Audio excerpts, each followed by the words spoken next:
Good evening and welcome to Pain to Power Leading with Love. I am Brown Girl Interrupting, also known as Maria, and happy Mother's Day to all my mothers out there and maternal figures and women who are impacting the world around you.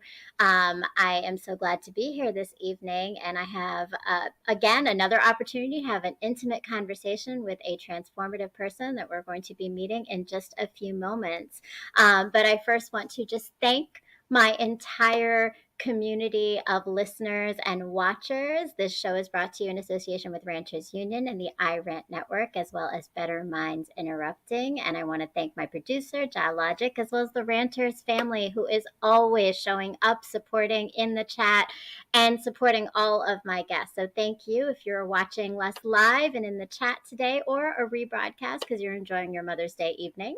I'm looking forward to a great conversation today. So it is Mother's Day, and I want to talk a little bit about that because to be a mother is to hold a lot of responsibility and guidance for others in our hands. And I would honestly be remiss if I were not to acknowledge the significance of race and culture in the experiences of mothers. So not all women experience the challenges and societal burdens and barriers of motherhood in the same way. And so, what I want to share with you today is a quote from a mother, an activist, a writer, and a self-proclaimed warrior, Audre Lorde. This quote to me is so important in terms of the conversation we're about to have. For the master's tools will never dismantle the master's house. They may allow us to temporarily beat him at his own game, but they will never enable us to bring about genuine change. Audre Lorde. That's it. We're talking about pain to power and leading with love. And today I have the honor to have a guest, Rodney Cloud Hill, who is the author of the book Blackwash, The Untold Stories of Reverse Racism. And I have to say, I am so excited to have him here with us today. And I want to welcome him. Welcome, Rodney. Thank you. Thank you.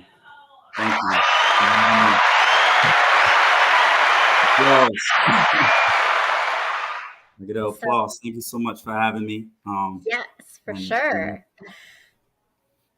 Yeah. So I have to say, Rodney, for me, this is a particularly big treat because as we've talked about before, one of the reasons I've had you here is because I am in education. I've been an educator for 20 years now, and your book for me is a transformational way to talk about education of our students, of our adults, of history, and the way that it's taught. And so I'm really excited to get into it because I'm always looking for ways for us to transform the way that we teach. And there's power in our words and our narrative. So you have written this amazing book, and I want you just to first, if you wouldn't mind, tell us a little bit about yourself, who you are, and what brought you to even writing this book. Yes, so Blackwash, Untold Stories of Reverse Racism. To start off, I wrote a novel where I created an alternate reality where now Black people, African people are now in a superior position of power to Europeans, white people. And the special thing about the novel is I'm only using factual events. There are over 200 references in the book reversing that racism. So there's nothing fictional in the book. It's all historical context as well as contemporary society events that I'm talking about, but it's culturally assimilated in a society as if now Africans are, those people are in power and now Europeans are being oppressed. And a little bit about myself, because that was your question as well. I started off doing spoken word poetry. I started that I want to say at like 2013. It allowed me to travel the world and gain knowledge. And I was around very enlightened people who taught me different aspects of the world. I'm a veteran. I served 6 years in the military. I care about the Black community deeply. I'm not anti any other race, but I'm going to, advocate for my race because I feel like, we have been oppressed for a very long time. So, and yeah, I just want to give back. And I felt like my novel is very unique. It hasn't to my knowledge, it hasn't been done before in the aspect of how I do it. So, yeah. Yeah, thank you. And there definitely is so much uniqueness. And I think it sounds like obviously your journey and your path of going beyond America gave you a perspective to Hmm. really analyze America in a deeper way, which is something that we've seen in history by many leaders and many people Hmm. who transform the way we see things. But before we get into more on that, because I do want to know more about that, I just want to know, as you've mentioned, right, this is definitely a very transformational and different way of picturing history, and we're going to go more deeper into that. But what is it specifically that makes this particular book and the way that you've created it that transformational way of looking at history? I feel like, again, the fact that I'm only using factual events, after I wrote the book, somebody told me that there was something called The White Man's Burden that has something similar. It was with John Travolta in the past. They told me to look at the movie, but whoever directed that movie, they did something similar to what I did, but they didn't use anything factual and reversed it. So I guess the main special thing or the unique thing that I use in the novel is the fact that I'm only using factual events. So the things that I'm talking about is stuff that has happened to Black people, that has happened to African people, whether it's back at the motherlands, and it's being reversed. So yeah, I feel like that is the most unique thing about it. Mm, mm. And I will say that is a really powerful thing that I think needs to be examined and talked about definitely in depth, because it's not just that you're using the factual events. I think it's how you've framed them and the Hmm. way that you've put it all together that's really important. But before we get there, the show is Hmm. called Pain to Power, and I do want to know, because I think this book itself really is taking pain to power and leading with love. How do you envision your book doing that for others? How is this Healing. capturing pain to power and leading with love? Yeah, so it's all about healing. With systemic oppression and racism that exists and has been existing for the past 400 years here in America, but all around the world, it's going on. So examining the reverse racism that I'm actually putting in the novel, that is true reverse racism, sorry, when a European or a white person picks up the novel, hopefully they will be able to gain empathy and sympathy from it now that they are put in that position, that oppressive state, that submissive state that Black people have been in. So hopefully, they can understand that this is what they have been through. And again, everything's documented. So even if you want to read the book and you're like, oh, he's lying, this author, he made up some stuff, this is conspiracy. But no, I have everything referenced. So you can go to the library that I went to, the books, you can look at the books that I read, you can look at the websites that I read, and nothing's from Wikipedia. This is all from BBC, historical, like historical references that I use. So yeah, the healing comes with reading the novel, and seeing it from that different perspective. And even if you're Black and you read the novel, hopefully you have that self empowerment now that you're not in that submissive, uh, Mm, position that they normally put us in movies, books, all through media, Black on Black crime, for example, in today's society. But I think for me, watching Django was like the first time I seen something where it was like, okay, now Black people are in a more powerful position. You have somebody who was a slave who was actually, he was kicking ass, like, and mm, and that was very pivotal for me. So I said I need to write a book, something like that, to reverse it, as well as just tell that true history along with doing so. So I think healing comes from seeing that other perspective, and hopefully it's coming off as that. I've gotten, you being racist for talking about the book, but it's like, how are you, you're mad at me for talking about fictional stuff. The book is mm, fictional. So like, why are you mad about the fictional events that I'm placing in the book when the actual events actually happen in real life? So why aren't you advocating towards, what actually happened as well as what is still happening? Because I have contemporary events as well of racism. So Mm. Well, and I think you bring up a really good point because I think the challenge is that what you're doing is you're challenging people. You're challenging their thinking, you're challenging their yes, belief system, absolutely. and one thing in particular, and, you know, and I wouldn't say it came across the same way to me, is that there's a lot of cognitive dissonance happening for people, Yes, right? And so absolutely. those of you, just to, like, you know, to level the playing field of the conversation here, right? This cognitive dissonance is the idea of our unconscious Mhm, understanding of just the things that we're fed and that we believe mhm, unconsciously mhm, meeting those conscious things that we're seeing and understanding, and that conflict. And like mhm, for me particularly, I realized, like, as I was reading, the flip of oppression of whites and dominance of blacks and mhm, African Americans in this story was a really, like, it was like you're constantly shifting this unconscious mhm, understanding of history, and that's a really powerful thing. But I would imagine it's not easy for your readers all the time, so it mhm, requires some commitment to really shifting your thinking. mhm. Are you seeing that, like, a lot of No, people struggling with yeah. that? Um, I I don't think so. At least they haven't approached me and said it was difficult, to understand or grasp the idea and what I was trying to do in the book. But I can see how some people may have a hard time, understanding what I was trying to do and understanding, Mhm. that. But cognitive dissonance is the reason why this stuff exists. Absolutely. um and it's simple. Like, I feel like cognitive dissonance, it would be easy for people to understand because it's like you don't want certain things happen to you, so it's why were you allowed to happen to other people, or Mhm. that's the easiest way I feel like to explain cognitive dissonance. And Dr. Joy DeGroy said it the best. It's like, you know, you wouldn't want your ancestors to be oppressed and go through the same things that black and brown people are going through around the world today.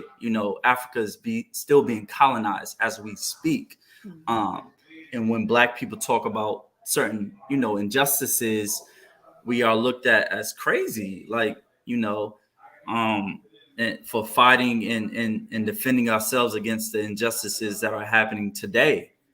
It's like Mhm. you wouldn't want that same thing to happen to your people, or you wouldn't allow, like, Ukraine, like, everyone stepped in for Ukraine and what's going on in Russia. That's not our country. That's not our country. That's not our problem. But people stepped in, and the way they even spent that on the media, it's like, oh, what did some news stations say? Try to say, oh, it's a white country, like, how they Oh, tried to right, say, right. There was yeah, like, like, what? I think it was a Yeah, reference to Afghanistan, like, why would we would yeah, help, it's different, right? yeah, So yeah. but They try to put it as it's different because it's a white country, going through war and turmoil with another white country. But it's like, come on, like, that's crazy, and it should be crazy to everybody because the ideology should be, no, human existence should be at peace. We should try to find ways where we can all, coexist, because that's what it yeah. should be about. It's not, oh, these people are black, so, or these people are Middle Eastern, so we're not going to care about them because their country's been in war and turmoil for years, even though they won't tell you that they're the reason why they're in war and turmoil for years, because of colonization and white influence. But yeah, Well, but you put it all out there in this book, right? I think, like, that's it. You've absolutely. layered it in all those pieces. You're talking about the colonization of other countries and what that looks Mhm, like from this vantage point, as well as the foundation of the systemic racism mhm, in America. I think that's the big piece that really is powerful because it's not just about, like, yes, you depict a lot of historical events and mhm, people, but you also predict a lot of, like, policies mhm, that have gone into effect mhm, and mhm, things that have impacted the way that our government is mhm. structured, that our Absolutely. that our education system is structured by. And actually, I want to go into that because that's like your foundation of, like, the very first beginning of the book, right? You really talk about that. But before we talk about it in the book, I would like to know, for you personally, what what did you experience, and when did you realize maybe that what you were experiencing in learning about history was not what you thought it was? Like, when did you start to have your kind of aha moment Mm, in education? mm. I'm 32 now. I want to say at the age of 22. Um, for me, I started reading certain things. Well, my parents, I feel like they always tried to put certain, like black inventors, and they taught me about certain things that the educational school system don't teach you about. We are taught about Martin Luther King, we're taught about Harriet Tubman, but we aren't taught about Malcolm X. We aren't taught about, the Black Panthers, Huey P. Newton, and Bobby Seale and Ashada Shakur inside the educational school department. Mhm. Mhm. At least for me growing up. Hopefully things have changed since then. But I want to say when I was like 22, I started watching the documentary Hidden Colors. There's 5 out right now, Hidden Colors 1 through 5. Mhm. The Mhm. first came out, I want to say, in 2012, but I saw it around 2014. And when I watched it, like it just stuck out. It talked about what was that? You heard that? That was weird. I heard a Yeah, sound. it's just Yeah. sometimes there's a little sound, but we're good. We're Um. good. Yes. So, um, it taught about not only the injustices, it taught a lot about black achievements and black things that has happened in Africa prior to being colonized. And I feel like that's what a lot of black and brown people need, because again, in the school system here, if you're taught that you were only a slave growing up, like 400 years ago, you're a slave and that's all you did. And you had the civil rights era, the Jim Crow era, and these injustices happened against you. And you had certain people that made it out and advocate for you. Mm. Then you view yourself as that. But if you're taught about Mansa Musa, King Mansa Musa, or Queen Nzinga, who King Mansa Musa was the richest person in the world during the six no Oh. during the 1300s. He was a Mali king during the 1300s, richest person in the world. They said he traveled around the globe and he was a philanthropist as well. He gave out so much gold that he was able to throw off the economy. Queen Nzinga, who was the queen of Angola, and she fought against the Portuguese in the 1600s. So this is things that are happening, as well as the transatlantic slave trade was happening, but you have these kings and queens and dynasties of Africa, and we're not taught about this. We're not taught about Kemet, or ancient Egypt is what a lot of people Mhm. know it as. But that today's scientists do not even know how they did. They can't explain how the pyramids were built today. So it's like, come on, like Africans were advanced. We, people try to make it seem like we weren't doing, like we were savages and that white people civilized us. Mhm. And that's crazy. Like no one was waiting on a savior to come and take us. And that's what people have to realize. And once you realize and you have that enlightenment, like that's it. So I want to say at 22, that's when I dive deeper. And since then I've just been going forward, and yeah, and it led me to this book, which hopefully I don't get killed for one day, but you know. Well, look, I mean, I think what you're doing is clearly, I'm sure it's going to ruffle some, I'm sure it has ruffled a lot of feathers, right? Like, Yeah, it's definitely not going to sit with everyone, but yeah, I look at it as I think everything you just said, just being in the education system myself and the work that I've done in the education system myself, like, it's I'm laughing at the definitely, comment. I see we got a lot of our renters unions in here. Our folks are definitely riled up. Kennedy Williams says, "Welcome, Kennedy, and salute Rodney. You damned if you do, you damned if you don't. Fuck them and put the truth in their Yeah, face. They will get from the yeah, book what they want to yeah, anyway." And that's for sure. But I think, what I think is really powerful, and you and I talked about this, is that you are trying to expand your audience, though. You are absolutely, really trying to hit a group of people that absolutely, would not otherwise know any of this absolutely. history. And it's all new to them, which is powerful and important. And so, I mean, in that realm, and you just talked about Mansa Musa and Queen Nzinga, but were there like any particular individuals that like you feel were probably in important figures in history that really are never ever talked about that had such a significant impact that we Mhm. don't know that you feel have been like in placed in this book? And I'm going to ask you in two ways. One, in the idea of those who liberated and had that power in all those positive Mm. ways, but also those who impacted through oppression that So were Margaret in your Singer. book too, right? Yeah, yeah. So Margaret Singer would be the main person I'm thinking about in my book that I use. The person who created Planned Parenthood. You Mm, know, Planned Parenthood.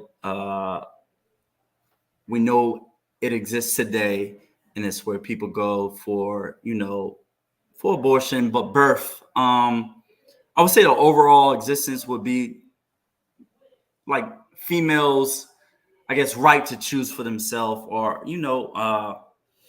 health when it comes to pregnancy. So pregnancy, whether it's issues as well as positive things for their body. mm, However, when Planned Parenthood came into existence, the origin of Planned Parenthood, Margaret Singer, she was a staunch racist, and a lot of people do not know that. And like she literally said that her goal for Planned Parenthood was to weed out the black race. She wanted to exterminate black people with creating Planned Parenthood, and she used eugenics to do so. She also had conversations with one of Hitler's scientists to they and she said that the black preacher would be one of the assets that you would use to help eliminate the more what's the opposite word of docile? I can't think right now. The more aggressive dominance. Negro, the dominant Negro, or the aggressive Negro. We need black preachers in place, who you give pennies to, or I call them black butter biscuits or stuff like that. The master's biscuits, but you would give trinkets to, or whatever. You give them certain positions of power, but you would use a black preacher to lead their own race to their own demise. Mm, However, so she did that. She was talking to the KKK. She also talked to well, I said sorry, not the KKK. She talked to Hitler scientists. She was also in communication with the KKK. And this is Margaret's literally the person who created Planned Parenthood. And a lot of people do not know this. And you can Google it. It's right there in your face. It is not conspiracy. It is fact checked. It is true. So that would be one of the, I guess, historical people that I could use to say that, for the oppressive side of things. But of course, and I want to flip it to the book. So in the book, it's now a black woman doing the same thing, so people can understand the concept of the novel.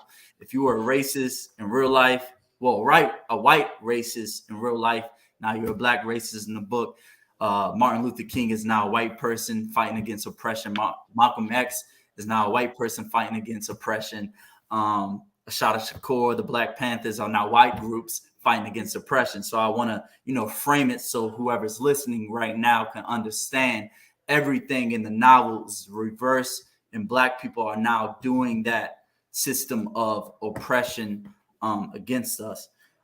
So now to think of somebody who did something positive in our history that isn't talked about and is in the novel. Um, I want to say George Washington Carver. Um, a lot of people know him for the person who created peanuts. Well, not created peanuts, but he created peanut butter mm, out of peanuts. But he also helped Henry Ford create the car. And a lot of people don't know that. He was one of the first people to help to create an automobile. He also created rubber. He created a lot of things out of he said that he was said to be a plant doctor. He could talk to plants, as they called it, mm, and he would mhm, just take plants and reinvent them and find ways where you can use anything. And yeah, so one of the main things that this black man did in real life, of course he's black, in the book he's white, but um and a lot of people don't know, one of the main things he did was help invent the automobile. And this is fact checked as well. This is true. It is not a lie, and people do not know this. So yeah. No, I think that's really important. And again, going back to your experiences with school and talking about the power of this book as a healing, as a way of healing and creating that empathy to have the elevation of George Washington Carver and his impact beyond simply just what we kind of get the limited story of in school. And then also, I think what you really elevated, which again is really important, is to recognize the dominance and the infusion of structures when it came to Margaret Sanger, right? Like you talked Yeah. about science, you talked Yeah. about religion, Yeah. the connection between policies, right? Yeah. Like that's a lot of that, and our medicine, right? Like Yeah.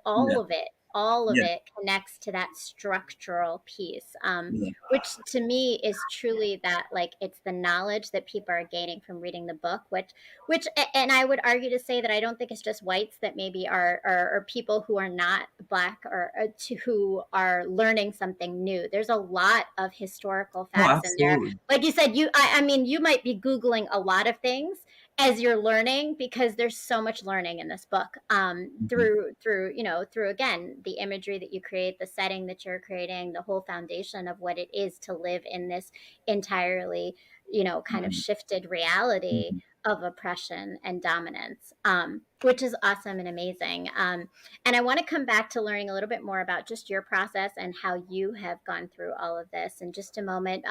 But first, I know we have a lot of our Ranters fam here. I saw a lot of people in the chat. I would like to salute you for showing up. Rodney, you got a lot of folks who hopefully are ready to hear a little bit more about Thank you and you. your Thank you. process. And definitely if we're in the chat, if we want to throw that back up just so I can say salute to all of our Ranters fam for being here. And we are going to thank you, Living Yeshe Reviews, Peace Family. And in just a few moments, we're actually going to, and what's up, Kennedy Williams, Brown Girl Interrupting, salute. Thank you so much. Thanks for showing up. And I What see up? What up? salute to you, Rodney. Mr. Jones Ashay, is here. Ashay. Good evening, Queen. Oh, thank you. Good evening and happy Mother's Day. I appreciate that. All Natural Substances here. Welcome. And peace to you as well. And we're going to take a quick break because I am also a writer, not an author of a book necessarily, but I am a blog writer. And my story is a little bit different on healing, but you're going to learn a little bit more about what I do and what I've been writing about. Okay. Hi, my name is Maria, but you are soon going to know me as Brown Girl Interrupting. And what I mean by that is that very soon, hopefully, you're going to be following my blog. I am a writer, and I started writing because I was married, I had children, and then my life changed when I separated, and I did a lot of learning and reflecting and growing in that process of change because change always leads us to that. And I've decided to share that with the rest of the world because sometimes hearing that someone else is going through the same thing as you, or understanding and putting words to the feelings and experiences we're having, helps us to heal from them or grow from them or learn from them. And so that's what my blog is. It's writing about life, healing, relationships, parenting, dating, marriage, pain, love, mistakes, growth, and coming out whole still in all of it as a human, flawed, but always open to new things. So that's my life, that's my journey, and it's written in this blog.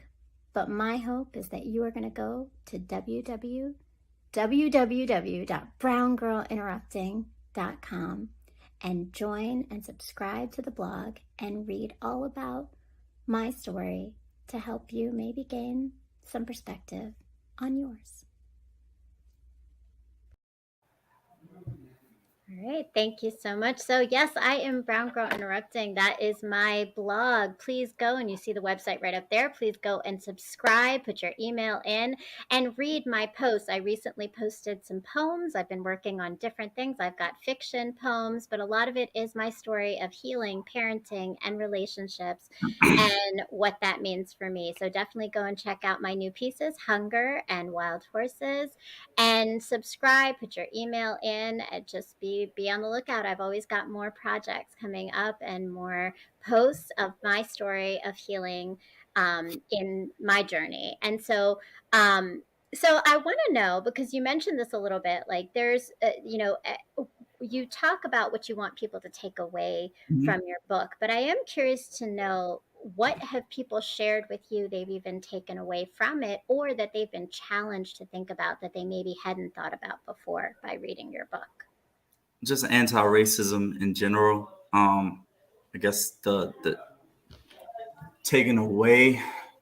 I think the main thing that people have taken away is the particular way I use anti-racism, or they understand, that this is the best way to use anti-racism is to put them, exactly through what has happened.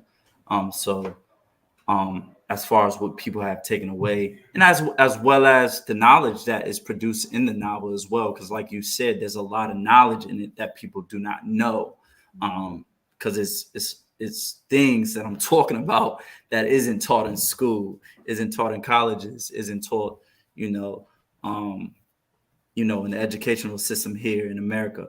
Um, so a lot of people have taken away a lot of stuff, but as far as me taking away something from readers, um, or people, I'm not sure. To Mm. answer that honestly, I'm not sure if I've learned anything from other people when they came back to me and had feedback. Um, I'm pleased to hear the feedback, honestly, and that's all I've been. Well, I had some negative. I was going to say all I have been getting was positive feedback, but I've been getting some negative feedback as well. um, but most of the negative feedback has been people who think that what I'm saying is stuff that are lies, and then I have to explain to those people, like, no, like, again, it's reference. Look at what Mm-hmm. I'm talking about. Mm. um, and those are just bigots, or you can't force people to listen, or want to educate themselves, even if it's presented in the best light. You can't force that. So um yeah, I really haven't gotten, yeah, I don't think I've gotten anything from anybody else. And Yeah. I have to think about that answer, and I have to think about that question, because that's a new one. No one has asked me that. But yeah, so Yeah, no, I mean, but and it may be that as you go along in this journey of mm, moving towards all the different ways you're approaching it, I'm sure things will come, right? mm, But that's a great thing, though, that I think the fact that you are making people look at anti-racism yeah. in a different light, in a way where you're using the empathy, the humanity, bringing Mhm. the story aspect is powerful. Um, and there we go. Do you want to tell us a little bit about this event that we're looking at right now? Yeah, so I want to say 2 weeks ago, I can't even think of the date right now, but I was at Law City Books here in Washington, D.C., and it was an amazing event. Me and my editor of the novel, we had an audience there and had questions about the novel, and it was a book signing. All in all, it was a book signing and a discussion about the novel, and it was amazing. It turned out very well. A lot of people showed up, and a lot of people walked in as well. There's a lot of people who didn't come for the event, but they saw it happening, and they came and sat down, and they wanted to check the book out, wanted to hear us talk, and they ended up supporting purchasing the novel as well. So, and this is at a predominantly white bookstore. um Mm, so I was able to get it in a different environment. The main environment that I actually want to be in is for Europeans, because again, I think black and brown people, we understand systemic oppression and racism to an extent. I don't think that everybody understand it how how deep it goes. However, you understand that black and brown people have, we go through something different that then Europeans have to do or white people have to do here in this country in America. So it was beautiful for them to show up and want to support. It was a book signing. It was a discussion, and it was Mm. a lot of great discussion, just like what we're doing right now. So And it really is so yeah, definitely. yeah. I know we're gonna put the link in the chat, or put the link Thank you. for everyone to check out, because it's a great conversation. Definitely you should check it out. And I loved it. It was a dialogue, and Yeah, I it's think what you beautiful. just said is so important to me, because it is often, right, that we have kind of conversations about these things in silos, and we talk about Mhm. them amongst ourselves, right? We talk Exactly. about them with people who understand that similarity, but Yeah. if we truly want to transform systems and Mhm. structures, that conversation has to extend beyond our own communities, beyond our Mhm. own like-minded people, right? So I think that that's huge and transformational, and having it be a dialogue, so it is calling people into the conversation, not calling them out necessarily, is also really powerful. So Living Isha Review says, what books do you suggest for supplemental reading to your book? It's a Yeah. great question. Dr. Joy DeGroy's Post-Traumatic Slave Syndrome was a very, very good book.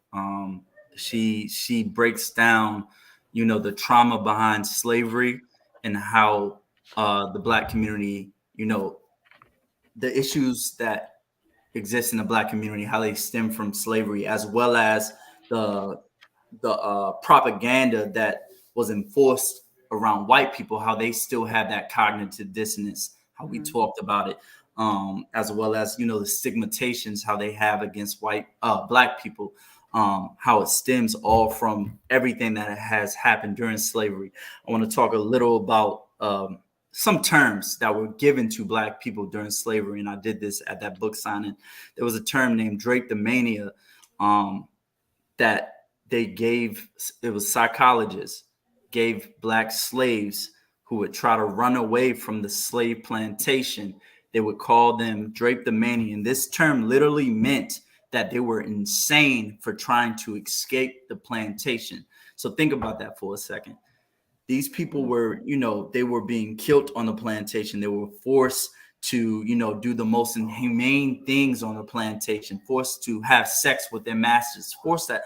A lot of people don't talk about this, but they were forced to have sex with their own family on some slave plantations to keep the slave population alive.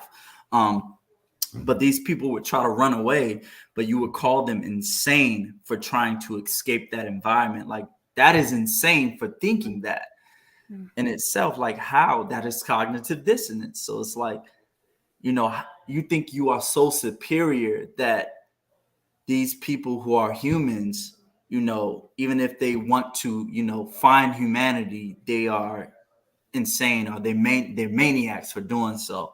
As well as the lazy stigma stems from slavery.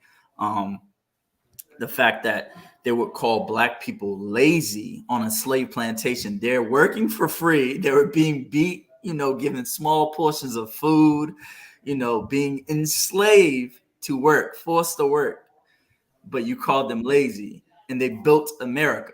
These are the people, our descendants built this country, but they are lazy for doing so. And I feel like that, that same stereotype has been propagated towards the black community from the inception of that term. And they called us Mhm. lazy during Jim Crow. They've, been calling us lazy, and they still do it today. Um, so, colorism, she talks about that a lot in the book, how, Mhm. that stems from slavery. They put the lighter complected people in better positions of power than they did the darker complected people. And that's why colorism has existed in our communities, Mhm. still exists in some places. I hope my perception of it is the reality, because I'm in environments where I feel like it's coming out of it, but I don't know if I'm in, everybody's environment. So I would like to hope that we are coming out of colorism. I see a lot of black people, Pan-African people like myself, who accept people of the black ancestry of all colors. But that might not be true for everybody, you know. Mm. So, but yeah, Mm. Dr. Joe DeGroy's post-traumatic slave syndrome, Tim Wise's book, he's a white man, and he Mhm. talks about anti-racism and his upbringing. Jane Elliott has a book, who's also a white woman, and she's the person.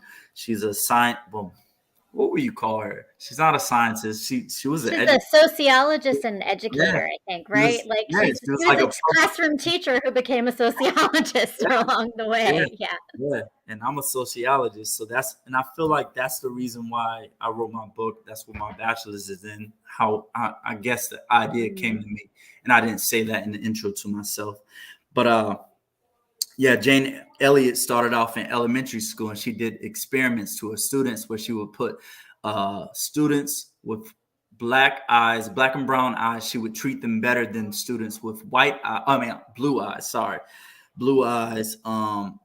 And would give them a taste of racism. And these are white students going through this. So Mhm. she would give them a taste of what black people were going through. And this is like in the 60s and 70s. She's a very old woman. She's an elder.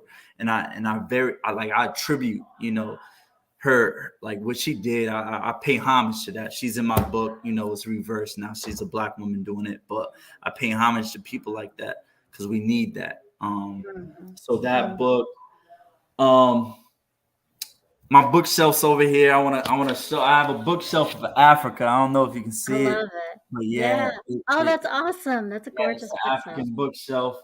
Um, When We Ruled is a very dope book. I think it's Mm. John Henrik Clark, but it talks about a lot of civilizations of Africa prior to Mhm. colonization.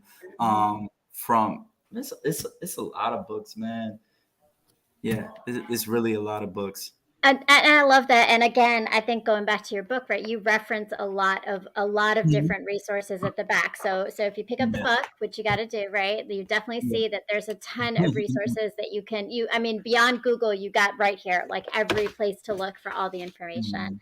Mhm. And you brought up some really important pieces, I think, that I want to elevate a little bit, like the idea of the internalization and the mentality of Mhm. oppression, right? Like this Mhm. idea of control and power Mhm. through mentality Mhm. is definitely something we see right now. Yeah. Right? We see it in our schools, we see it in Yeah. our lives, we see it everywhere. That internalized belief of either being dominant or being oppressed, right, Yeah. and not being enough, and colorism comes out, right, even this idea of narratives of what it is to be, the stereotypes of different cultures and what that means in different races. But like, I want to know, in terms of your own process, right? Like, I think a lot of this is triggering. Like, I would imagine that writing this book, you wrote about some really real experiences of Mhm. history, of and although it's couched in a lot of power and a lot of really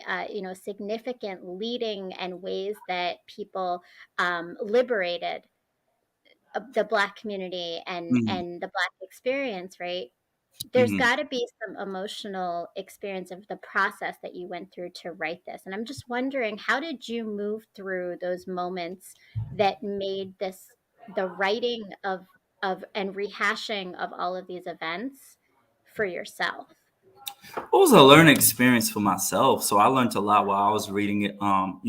Writing the novel, the German Coast Uprising being one of the things that I learned about, where there was a group of 500 black people, enslaved black people, who literally, I want to say, it was like in New Orleans. There's a lot of people don't talk about this. They talk about Nat Turner being the largest slave revolt.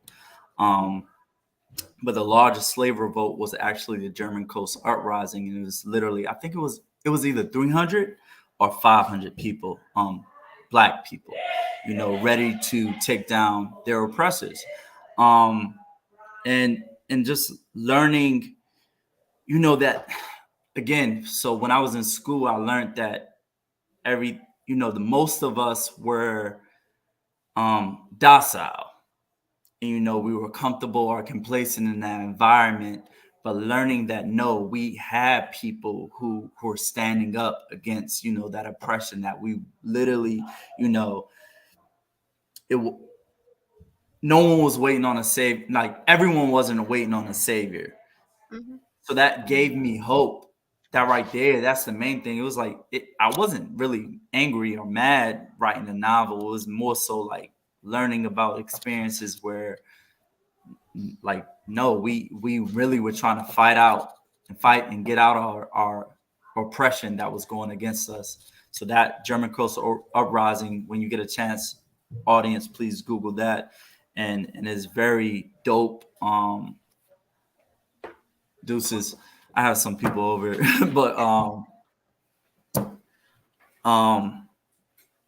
it was a slave revolt. So, Yeah. and Yeah, yeah. it got foiled. Unfortunately, it got foiled. The army came out. I think it was in New Orleans or Mississippi. I want to say it was in New Orleans. So, and they were ready to take over a city in the state.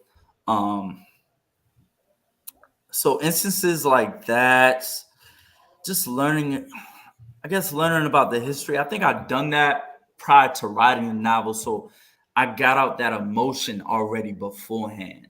So Mm. there was one point in time I was angry, mad at all white people. Then I had to realize that all white people aren't racist the same way that all black people aren't good. All black people aren't good, so why can't I? All white people aren't racist. Point blank, period. That's why people like Jane Elliott exists and Tim Wise exists. Um, and once I realized that, which was before I even started writing the novel, I got out, that emotion behind it. I just everything was tactic. How can Mm. I present the best thing, the best novel where people can understand it, um, whether it's black people as well as white people, understand it, comprehend it, want to put their position, want to put themselves in that position so they can truly understand it. Um, and as far as the I guess that's more of the mental process of the novel. But if you want to know about like the more pragmatic side, I can't think of the word right now, but you just got to write the manuscript. If you want to know about how long it took 5 years to write. I It was a manuscript. I had to get editors. I had to get an illustrator because I have illustrations in the novel as well, not just the cover, but every chapter has a picture illustrated for that chapter. Um, and I wanted it to be perfect, so I had like 5 or 6 different editors look at my novel, um, Mm.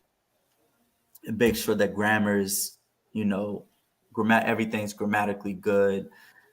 Um, Right. So, I mean, there's and I appreciate that because obviously, right, I think we don't wanna miss the yeah, aspect that it's a novel, like, you yeah, had to publish it. There's a lot of process that goes into that beyond just the emotional yeah, experience of the writing, but it's the technical pieces too, and those are yeah, important.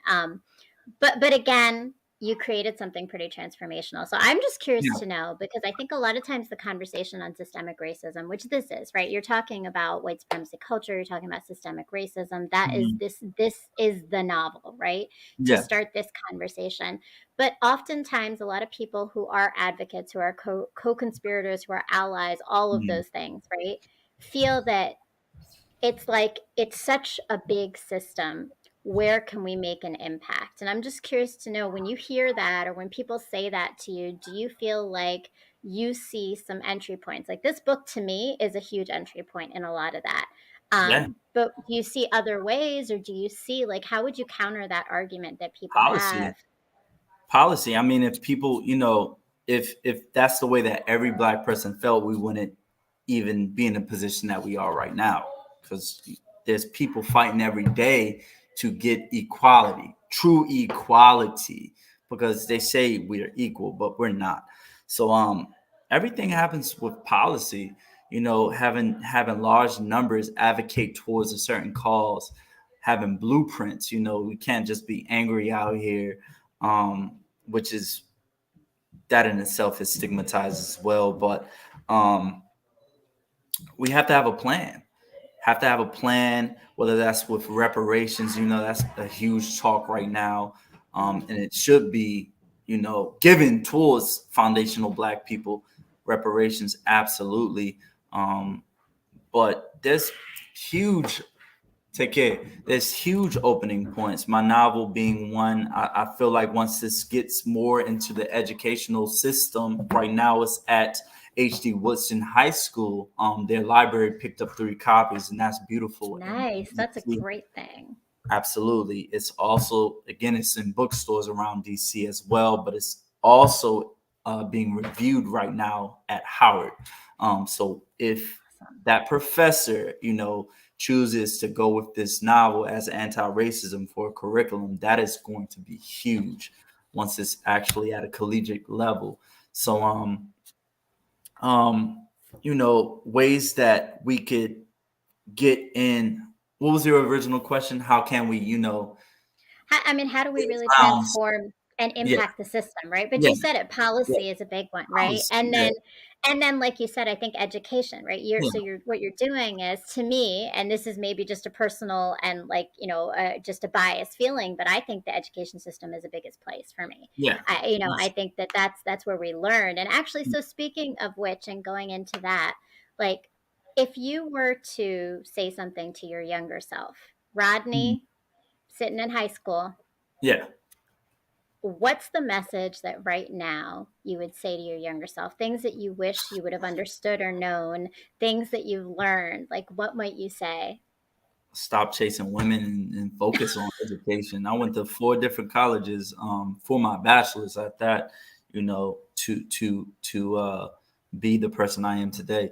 Um, Mm, and yeah, so focus on education, even if it's being, you being institutionalized in the education system that it exists today. But if you're going, you want to be a professional, if you don't want to be in the streets, that's the best way to make it out. Like there's fast money opportunities all over the place, but that's honestly not the way to go. So education, whether it's military, which again, I joined the Air Force, did 6 years, went in at 22. And if I went in earlier than that, well, I went in when it was the right time for me. mm, But to younger people, or your question was to my younger self. Education. Honestly, it would be focus on education, get out the streets, focus on basketball because I played high school basketball and yeah, I would have been focused more on that more so than being in the cool crowd or whatever you want to call it. mhm, Um, and what a lot of young people do. This is what a lot of young people do for to be cool. Um, but nah, I feel like your job at that age is education. Like that's what you're in school. That's literally your main job. Even if you have a job, you might have, some type of financial job as well. But your job should be getting out of school, mhm, either getting a trade if you don't go to college, get a trade, whether that's an electrician.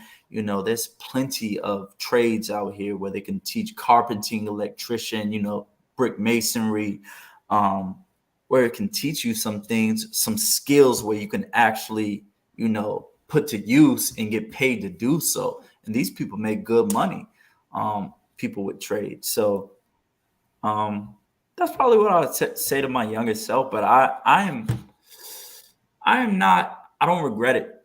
My mm. journey. I don't regret my journey at all. Like I had a beautiful journey, um, and I feel like I'm in a great place right now, and it's because of my journey. But if I Mm. was talking to young people out here, it would definitely be education. Yeah, I love and that.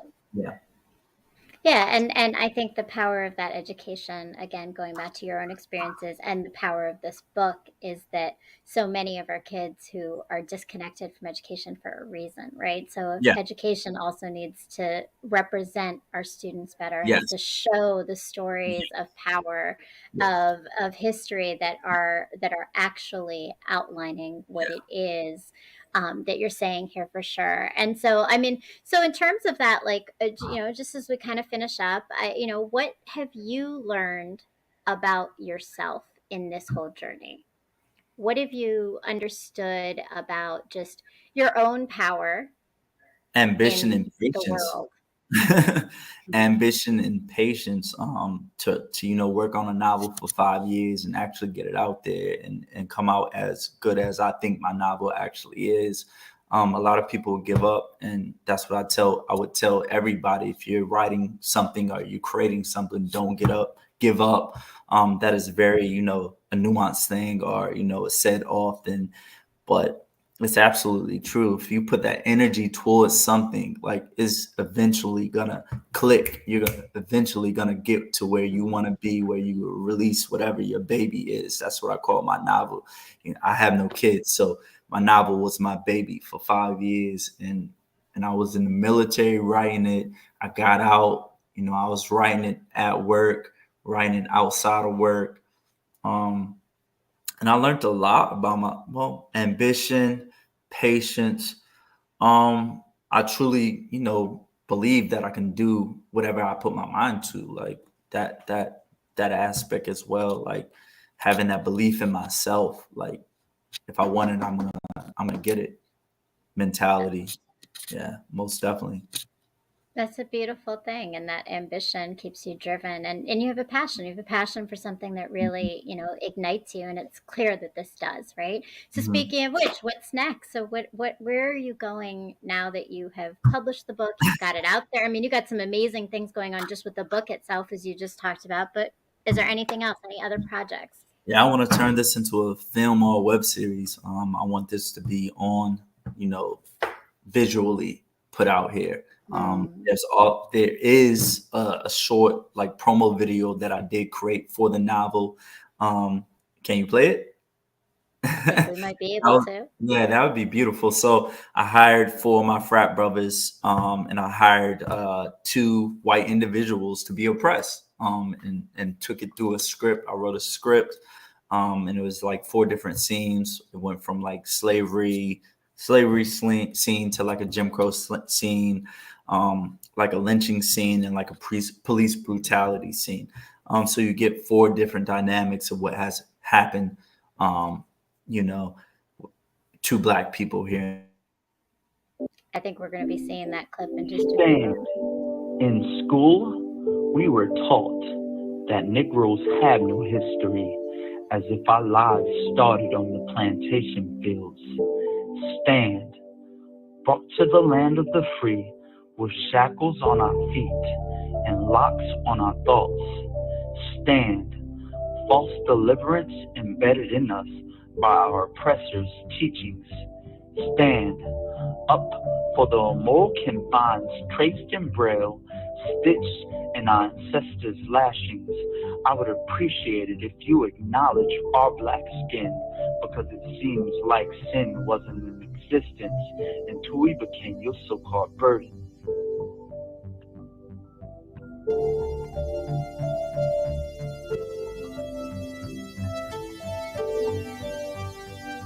What if we did stand? What if we lived in a paradigm where African nations conquered Europe and enslaved Caucasians? What if a new land was built on the backs of white labor while demonizing those same humans for breathing? Would you understand then? Would you understand the plight of black supremacy, because white supremacy is often overlooked? They erased our names, our languages, our religions, our gods and goddesses, and painted them all as evil. They said we were inferior. Many still treat us as such, as if our melanin is a curse. What if we did the same? The perspective of experiencing trauma ingrained in one's consciousness for generations. You are lazy. Why can't you pull yourself up by your own bootstraps? We have lived this for centuries. It is time for you to live yours. Welcome to Blackwash, the untold stories of reverse racism.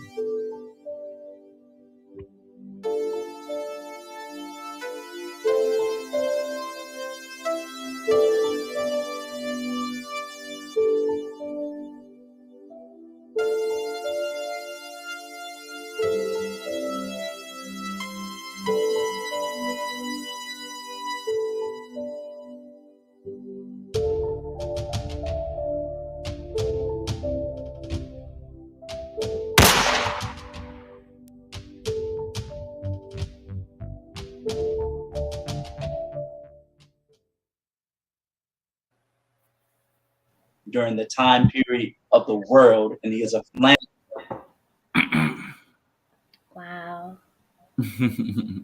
No, its imagery is so powerful, but I think that's exactly it, right? So definitely, I can't wait to see the next step of this, the next stage, because I think it's going to be really powerful. And for everyone else, go and get the book. You can get it at Amazon, Barnes and Nobles. It's on their website, Yes. rodneyclouds.com, and definitely, and the website and links are all below. Please make sure that you follow him on Instagram as well, and YouTube, and of course, thank you so much, Rodney, for your time. Thank Like, you so much. this was amazing. This was a great conversation. I really Thank you. appreciate you sharing your talents with us. And thank you to all of our Ranters Union family and to everyone who showed up and is watching this or the rebroadcast. We are so glad to have you here. I want to leave with just a few thoughts, which is just that simply, I think that, again, what we talked about is the transformation of creating pain and turning it into power and leading with love, whether it's through our writing, through our storytelling, through transforming the way we see our history and our experiences, and finding humanity and love in all of it. That is the power that we are doing. And going back to Audre Lorde's quote, we are doing it in transformational ways that haven't been done before in order to truly dismantle what's going on in our world today. So thank you so much, Rodney, again. Thank you to everyone, Logic, my wonderful producer and amazing friend. And to just remind you, we are not here next week. We're taking a little hiatus next week, but we'll be back the Sunday after. I believe, I don't even have the date with me right this moment, but join us the next Sunday, May 22nd, I believe. Yes, May 22nd, Sunday, May 22nd. Join us for Pain to Power Leading with Love at 9 o'clock. And I'm actually going to be featuring Dr. Daryl Howard, who is one of my colleagues from MCPS, speaking about the work that he is doing also in education on transforming the way we teach our Black boys. Nice. So definitely, Rodney, check it out. He's amazing. He is also an author of a book, and he has a lot of things to say. So I hope you can join us, and hopefully everybody else is going to join us on Sunday, May 22nd. And thank you. Have an amazing night, and happy Mother's Day to all my moms out there. Hopefully it's been beautiful for you. Thank you.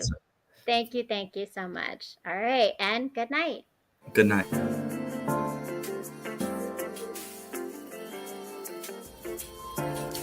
My world has slowly crumbled around me countless times, and every time I rebuild with the pieces I've been given to birth something so transformational and beautiful that no one else knew might exist before it was shown to them. These moments tend to coincide within my romantic path. The universe has been telling me to focus on the revolution and not romance. It has over time given me the tools, resilience, and light to turn my pain into power.